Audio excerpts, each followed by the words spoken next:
Welcome back to Harry's Tech, everyone. Today Samsung have released the world's largest smartphone camera sensor, the new GN2, the successor to the GN1.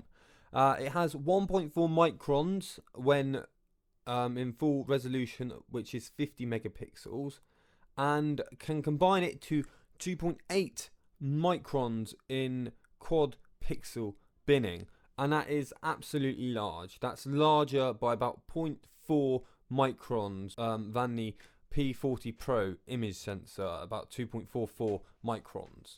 It also incorporates their new smart ISO technology, which creates great quality images, low noise, high detail, great color, and also here you can see supports staggered HDR technology for vibrant, great dynamic range. And now here are the specifications of the sensor. As you can see, 50 megapixels. Optical format is 1/1.12 inches, so nearly a full inch, which is absolutely amazing. It's ISOCELL Plus, surprisingly not 2.0, and can do 10-bit color and 480 frames per second video at HD. Apparently, I don't get how that works.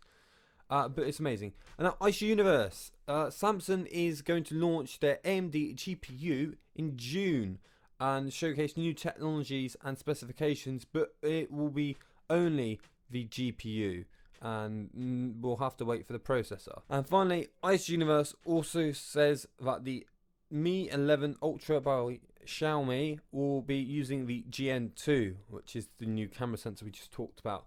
Here you can see some leaked pictures of the Mi 11 Ultra. It has a very big camera bump, probably biggest camera bump on a phone to date. That obviously is though because there is a screen, a tiny screen on the side, which I guess you could use for selfies, which is great. It will have a 120 times zoom. It will be a 5 times optical zoom, and will most likely be another 48 megapixel optical zoom, along with a 50 megapixel GN2 and the 48 megapixel smaller camera sensor, but still very large, and Harman Kardon sound speakers. Anyway, I hope you enjoyed this video. Please do leave a like, subscribe, and comment, and I'll see you in the next one.